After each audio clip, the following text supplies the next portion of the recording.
Video के ज़रिए हम आपको बताएंगे कि बुद्ध के नज़रिए से हमारी ज़िंदगी की क्या कीमत है। हम में से बहुत से लोग अपनी ज़िंदगी की वैल्यू नहीं समझते और अपने जीवन को ऐसी चीज़ों में बर्बाद कर देते हैं जिनसे हमारा नुकसान ही होता है। कुछ लोग अपनी ज़िंदगी शराब के पीछे बर्बाद कर देते हैं तो कुछ लड़कियों के चक्कर में और कुछ अपनी सारी ज़िंदगी पैसा पैसा करके बर्बाद कर देते हैं। आज की इस वीडियो में जानेंगे कि हमारी ज़िंदगी कितनी कीमती है और हमें इस कीमती ज़िंदगी को किस तरह जीना चाहिए।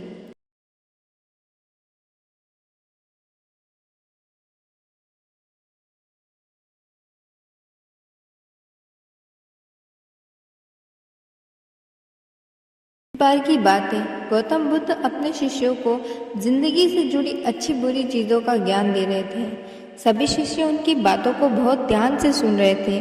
उन सभी में एक शिष्य ऐसा था जिसे प्रश्न पूछने की बहुत आदत थी।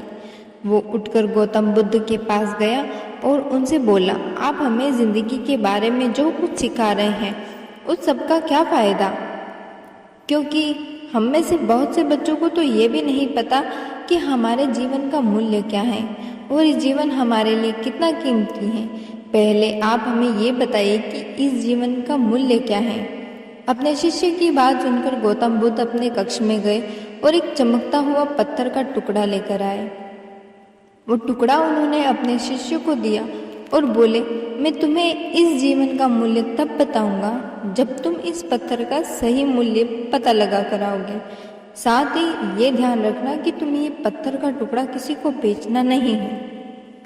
गौतम बुद्ध की बात मानकर वो शिष्य बाजार की तरफ चला गया। बाजार में सबसे पहले उसकी नज़र एक फल बेचने वाले पर पड़ी और उसने वो पत्थर उस फल वाले को दिखाया और बोला, इस पत्थर के बदले आप मुझे कितने फल दे सकते हो? फल वाला बोला, ये पत्थर कुछ खास तो नहीं है, लेकिन फिर भी इसके बदले मैं तुम्हें 10 केले दे सकता हूँ। वो शिष्य उस पत्थर को लेकर आगे चला गया। फिर उसे एक सब्जी वाला मिला। शिष्य ने उस सब्जी वाले से उस पत्थर की कीमत पूछी। सब्जी वाले ने उस पत्थर को ध्यान से देखा और बोला, इस पत्थर की कीमत के बदले में तुम्हें ज़्यादा तो नहीं, 1 बोरी भर के सब्जियां दे सकता हूँ। इसके बाद वो शिष्य उस पत्थर को लेकर एक सोने के व्यापारी के पास गया। उस पत्थर के टुकड़े की चमक देखते ही उस सुनार ने उसकी कीमत 100 सोने के सिक्के लगाए। शिष्य ने वो टुकड़ा बेचने से मना किया तो सुनार उसके बदले 200 सोने के सिक्के देने को भी राजी हो गया, लेकिन शिष्य ने वो पत्थर नहीं बेचा। इसके बाद वो शिष्य एक हीरो के व्यापारी के पास गया और उनके सामने उसने वो पत्थर के टुकड़े को रख दिया। उस पत्थर को देखते ही हीरो के व्यापारी ने एक साफ कपड़ा बिछाया, उस पत्थर को उस पर रखा, फिर उसकी परिक्रमा की और हाथ जोड़कर उस पत्थर को कपड़े में लपेटते हुए बोला, तुम जिसे मामूली पत्थर समझकर उसकी कीमत पूछ रहे हो, असल में ये एक बेशकीमती रूबी है। ऐसा रूबी हर किसी को नहीं मिलता।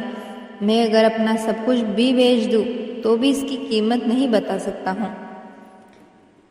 उस व्यापारी की बातें सुनकर वो शिष्य हैरान हो गया। वो दौड़ा दौड़ा सीधा बुद्ध के पास आया और उसने जो कुछ भी बाजार में हुआ सब बताया।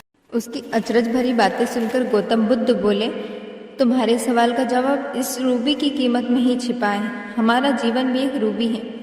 रूबी की तरह ही ये भी बेशकीमती है, लेकिन हम इस बात को हमेशा नज़रअंदाज करते हैं और अपने जीवन का मूल्य नहीं समझते। हम दूसरों को देखकर और उनके जैसा जीवन जीने की कोशिश में अपने जीवन की कीमत को कम कर देते हैं।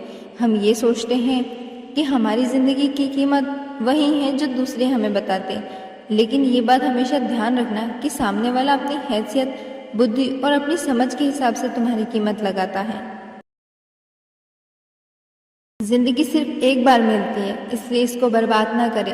अपनी जिंदगी को उतना ही कीमती समझें जितना कीमती आप अपने बैंक में रखे रुपयों को समझते हैं।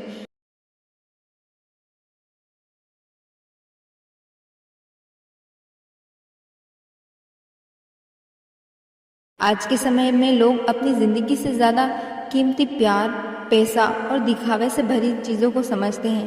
प्यार के चक्कर में लोग सुसाइड कर लेते हैं। पैसों के चक्कर में ऐसा काम करने लग जाते हैं जिससे उनकी ज़िंदगी बर्बाद हो जाती है। नाम कमाने के चक्कर में उल्टे सीधे काम करने लग जाते हैं। हमेशा याद रखें कि दिखावा करना ज़रूरी नहीं है।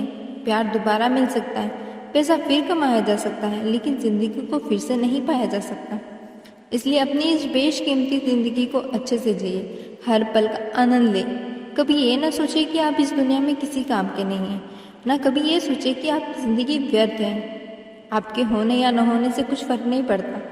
जब भी आप ऐसे नेगेटिव विचार आपके मन में आए तो खुद को बस ये याद दिलाएं कि जीवन एक रूबी है और ये बेशकीमती है।